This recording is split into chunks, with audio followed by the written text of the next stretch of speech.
जी जनाब, सियासी तौर पे बदलती हुई सूरत हाल जो लम्हा ब लम्हा बदल रही है, बल्कि जलसा टू जलसा बदल रही है। कल हमने फिर देखा कि इमरान खान साहब पहलवानों के शहर में जब खिताब कर रहे थे तो बहुत सारी बातें उन्होंने दिल से की। पहले तो जी सुप्रीम कोर्ट का शुक्रिया अदा किया, लेकिन जैसा कि कहा जा रहा है कि इन एवरी जलसा he is becoming a little more aggressive, और उनकी जो वो बेटम है, जो चॉइस ऑफ वर्ड्स है, वो ज्यादा से ज्यादा कारी जर्ब लगाने की तरफ होता है। एक तरफ यकीनन this is the politics of agitation. हमें पता है कि जब भी लोग जलसे से खिताब करते हैं तो वहां पे लोगों के जोशो खरोश को बढ़ाने के लिए कई ऐसी बातें कर सकते हैं जो अगर पार्लिमानी अंदाज में देखा जाए, पार्लिमानी जुबान को देखा जाए, तो वो उसका इस्तेमाल बिल्कुल नहीं किया जा रहा। बहरहाल जी, ये जो सियासी हिजान की सूरत हाल है, ये डायरेक्टली हमारी मईशत पर असरअंदाज हो रही है। इस वक्त शहबाज शरीफ हुकूमत के सामने बहुत सारे कड़े फैसले हैं। आर्टिकल 63A पे आने वाले सुप्रीम कोर्ट की राय / फैसला, इस पर अभी तक यही बात की जा रही है कि ये बाइंडिंग है या नहीं, इसका इतलाक होगा या नहीं होगा, लेकिन this is causing more uncertainty. जैसे ये फैसला आया उसके बाद हमने देखा कि डॉलर की ऊंची उड़ान कायम रही और कल रुपए की डबल सेंचुरी हो गई। देखना यह है कि मौजूदा हुकूमत इस पर कैसे काबू पाती है। हमने ये भी देखा है कि IMF से जो पाकिस्तान के मुज़ाकरात हैं वो शुरू हो चुके हैं दोहा में। देखना यह है कि IMF की तरफ से दूसरी केप मिलती है पाकिस्तान को या नहीं मिलती। उसके बाद यकीनन उनकी कंडीशंस होंगी, और इस वक्त की हुकूमत की, मिफ्ता इस्माइल साहब की, तमाम डेलीगेशन की कोशिश है कि पेट्रोलियम की सब्सिडी को रिमूव किए बगैर IMF मान जाए।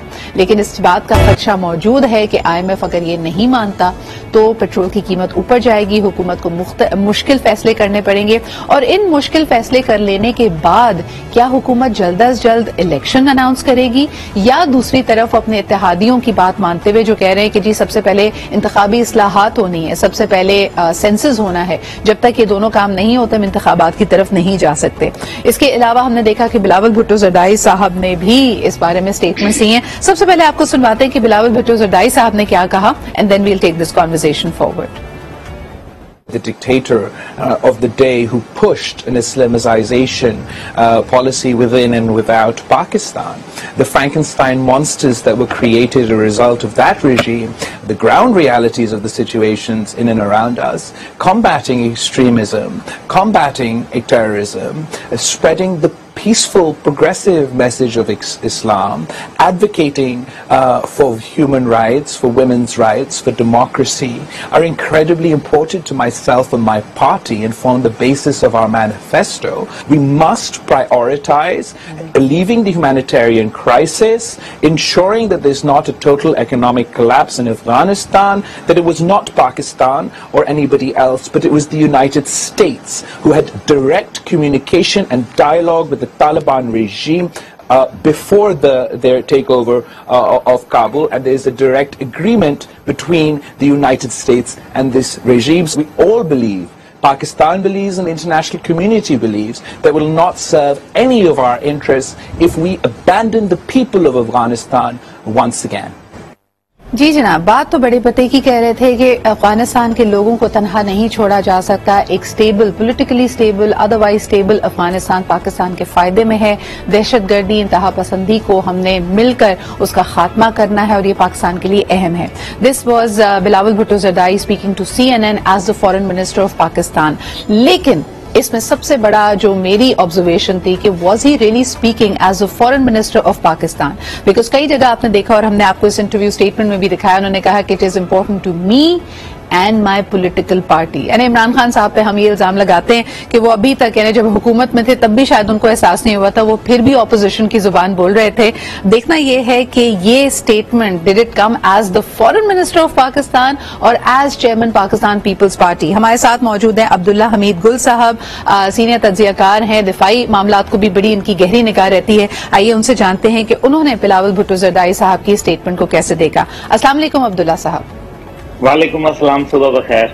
सुबह बखैर आपको भी। बताइए क्या समझते हैं, क्योंकि कई दफा हवाला दिया, it is important to me and my political party. Is this befitting of a foreign minister of a country?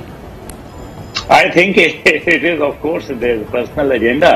उन्होंने अपनी बात की, उन्होंने जो एक फ्रैंकेनस्टाइन मॉन्स्टर्स की बात की, अफगान जिहाद की तरफ इशारा करते हुए, तो वो ये भूल गए कि अमेरिका की मर्जी के बगैर ये सब कुछ क्या हुआ था। इस खित्ते में जो कुछ हुआ था 9/11 के बाद जो हुआ था या उससे पहले जो हुआ था, तो उसके अंदर अमेरिका की एक बाकायदा नॉड शामिल थी, उनकी मदद शामिल थी। और जिस अफगानिस्तान जहाज की तरफ वो रेफरेंस दे रहे हैं, उसकी आधी से ज्यादा जो मदद थी वो अमेरिका से आई थी। वो स्टिंगर मिसाइल जो है वो अमेरिका से आया था, वो ब्लो पाइप जो था वो बरतानिया से आया था, वो मिलान जो मिसाइल था वो फ्रांस से आया था, और you name the thing and it was from there. असल मसला ये है कि जब भी आप जाते हैं तो पाकिस्तान की रिप्रेजेंटेशन करते हैं, और क्या उस जमाने में जो PMLN थी, क्या ये उनके एजेंडे में अफगानिस्तान के अंदर तालिबान को या अफगानिस्तान के अंदर मुजाहिदीन को सपोर्ट करना नहीं था? बिल्कुल उनकी सपोर्टिव जो है वो पॉलिसी थी। तो इसका मतलब है कि there is a clear divide between the government's policy and the policy of Mr Bilawal Bhutto Zardari, because उन्होंने अपनी पार्टी और अपनी जात के हवाले से जिक्र किया। असल मसला यह है सिद्रा साहिबा, बड़ी इंटरेस्टिंग बात है कि जब भी हम आते हैं इलेक्शन मोड में तो हम शेर व शायरी की मोड में आते हैं, हमें रोमांस याद आ जाता है, आइडियलिज्म याद आ जाता है। उसके बाद जब हम हुकूमत में आते हैं तो हमें प्रैक्टिकलिटी याद आती है। मैं एक सुबह एक अच्छी सी जरा मजे की बात कर दूं कि जब वो शायर ने लिखा ना वो शायरी में, तो उसने कहा कि जी वो महबूब ऐसा है कि उसकी बदामी आंखें हैं, हिरने जैसी चाल है, और बाल जो है वो गंगोर घटाए हैं। तो वो उसने जब मुसव्विर ने जब उसको पेंट किया तो वो इतनी एक ऑड तस्वीर थी कि वो एक खातून कम और मेरे ख्याल में एक लेकिन अब्दुल्ला साहब मुझे ये बताइए कि अगर बिलावल भुट्टो जरदारी साहब की इसी स्टेटमेंट को देखा जाए, जब 5 साल जरदारी रजीम के हम देखते हैं 2008 से लेकर 2013 तक, आपने देखा होगा, I have also shared it on my Twitter, Hina Rabbani खर साहिबा जब वो फॉरेन मिनिस्टर थी, उनसे बाकायदा सवालात किए अल जजीरा के एक इंटरव्यू में कि जितनी चीजों के खिलाफ ये भी बात कर रहे हैं कि जी इंतहा पसंदी, दहशतगर्दी, ड्रोन अटैक से बढ़ती है, और एक वर्बेटम एक आउटलुक पाकिस्तान पीपल्स पार्टी का इंटरनल था जब वो पाकिस्तान की आवाम को बार बार कहते थे कि नहीं we are fighting against it, हम नहीं मानेंगे, हम बॉन कॉन्फ्रेंस में नहीं जाएंगे, हम नेटो को रास्ता नहीं देंगे, इसके अलावा हम शमसी एयरबेस खाली कराएंगे। ये सब चीजें जरदारी रजीम में हुई। लेकिन दूसरी तरफ उनसे सवाल ये किया गया अल जजीरा के इंटरव्यू में कि आपने कभी किसी इंटरनेशनल फोरम पे ये बात वाजे नहीं की कि पाकिस्तान को कोई इख्तलाफ है ड्रोन अटैक से, कि पाकिस्तान और अमेरिका या नेटो अफवाज एक पेज पे नहीं है। इसके बारे में आप क्या कहेंगे? जी बिल्कुल, आपकी बड़ी जबरदस्त मेमोरी है, आपने सारी जिक्र कर दिया। देखें क्या जब शाह महमूद कुरैशी साहब जो थे, क्या वो बतौर इनके पार्टी के वजीर खारजा, क्या उन्होंने ड्रोन हमलों की इजाजत पाकिस्तान में रिटर्न नहीं दी थी? ये तो अब उसके अंदर बाकायदा विकीलीक्स के अंदर आ चुका हुआ है, ये कोई ऐसी कोई ढकी छुपी बात तो है नहीं। इसलिए ये जब जितने भी हुक्मरान जब हुकूमत करने आते हैं, तमाम पार्टियां, मैं किसी एक को भी इसमें जो है वो अलहदा नहीं कर रहा, आप देखें कि अमेरिका की यात्रा को वो अपना सबसे बड़ी कामयाबी कर जानते हैं। उसके बाद IMF की गुलामी को अपना जो है वो तौक गले में खुद डालते हैं। उसके बाद जो है वो तमाम वो चीजें जिनके ऊपर कॉम्प्रोमाइज, नेशनल कॉम्प्रोमाइजेस होते हैं, वो करते हैं और अमेरिका के जो है वो असीर हो जाते हैं। ये एक हकीकत है और आई थिंक अजीब व गरीब कैफियत है मुल्क के अंदर कि एक तरफ जो है वो पंजाब के फैसले जो है वो वफाक कर रहा है, वफाक के फैसले लंदन कर रहा है, और इसी तरीके से सदर हाउस के फैसले जो है वो इमरान खान साहब कर रहे हैं। ये क्या पाकिस्तान को बना डाला है? I am fail to understand कि ये जो सूरत हाल नजर आ रही है, इसमें तो मुझे कोई इलेक्शन का सिलसिला नहीं नजर आ रहा। मैं तो ये देख रहा हूं कि पाकिस्तान को जो मुआशी अदम इस्तेहकामी है, और ये अभी आपने डॉलर की डबल सेंचुरी का जिक्र किया सिद्रा साहिबा, तो आप मुझे ये बताएं कि क्या ये हकीकत नहीं है कि पिछले साल और उससे पिछले साल IMF की बकायदा ये शर्त थी कि डॉलर को जो है वो आपने डबल सेंचुरी करवानी। तो जब इमरान खान साहब जिस दिन हुकूमत छोड़ के गए थे तो उस दिन क्या $191 नहीं था? तो ये आज के दिनों में जरूर ₹9 मजीद बढ़ा गया। सर वैसे आप इत्तेहादियों का क्या रोल देख रहे हैं? क्योंकि देखें, what we need is political stability, we need concrete policy making and decision making, जिसका इस वक्त आपने खुद पॉइंट आउट किया कि फुकदान नजर आता है। बाप ने और MQM ने पहले ये इशारा दिया शेख रशीद साहब के बकौल कि वो अपोजिशन की बेंचेस में भी बैठ सकते हैं, और दूसरी तरफ इत्तेहादियों का जब मुश्तरका इजलास शहबाज शरीफ साहब ने बुलाया तो उन्होंने साथ देने का अभी भी फैसला किया है। क्या रोल देखते हैं आप इत्तेहादियों का? इत्तेहादियों का तो बहुत इंपॉर्टेंट रोल है, क्योंकि इत्तेहादियों का रोल जो है PTI की गवर्नमेंट के लिए भी इंतहाई अहम था और उसका नतीजा आपने देख लिया।